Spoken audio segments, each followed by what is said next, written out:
One of the things I was heavily involved with this week was the analysis and preparation of a response for the regulations that are going to be promulgated based on AB 901.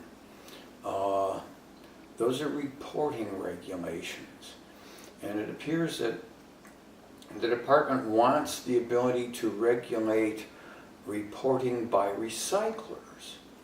Now, there's a number of problems with that. First of all, recyclers really don't have to report anything now, so requiring them to report information is going to be burdensome to them. And along with all of this, we have penalties. Yes, you don't do it right, you don't do it the way we like it, the way we think it should be, you don't collect the right information, you don't keep your records the way we want you to. They think they will be able to literally come in and oversee all of your business. Pretty invasive. How do we prevent that? First of all, it's not necessary. The law, the Waste Reduction Act, required the state and local jurisdictions to measure reduction. How do you do that? Well, in the beginning, they all went out to see what were the recyclers doing. We need your numbers. And they had to be reminded that it wasn't about what's being recycled and what wasn't going into the waste stream. It was about what wasn't going into the landfill. Well, they fixed that. But now here we are. That happened in 1989, 90. I think it got fixed. All the cities wasted a lot of money on consultants to try to go add up recycling, and then we're told it wasn't about recycling, and all that money was wasted on those consultants doing that work.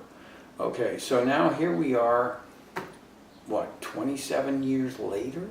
And now they want to measure recycling to determine if we're getting to a 75% reduction goal.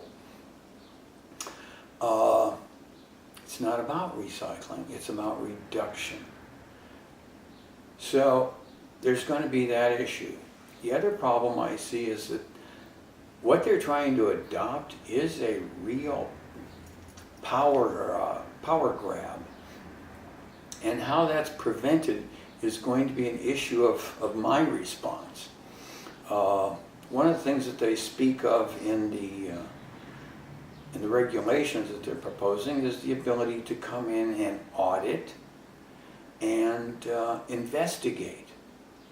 Now, I've been through this with another program, the beverage container program, and it was around 1990 or so that Representative Chuck Caldron, introduced a bill in Sacramento that would have required auditors who did audits to be auditors, people who are capable of auditing a business, who understand the accounting equation and the process. And I also added it should be done by the Yellow Book.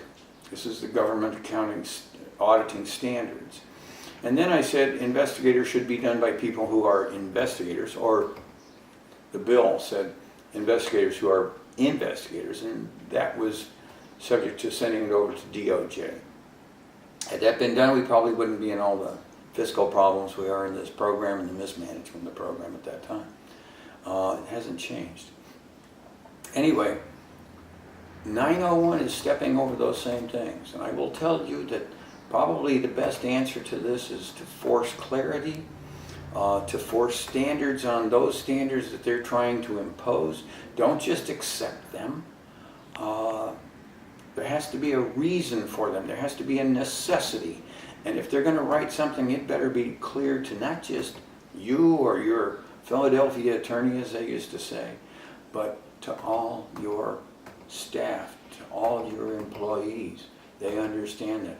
This is what you're going to have to do if you're going to survive in a regulated environment.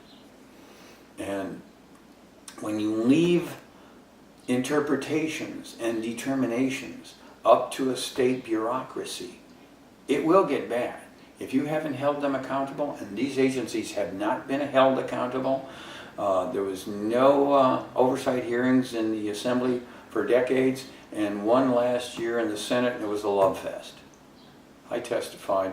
You can check it on my videos. You'll hear about what's really wrong with the program. But now I'm perfecting that. So stay tuned. We've got more to expose on the problems within California regulation and how they're spreading across agencies. Stay here, save the bear, save California, save your life experience here, or get the hell out and go to Texas like I just may do someday. I thank you.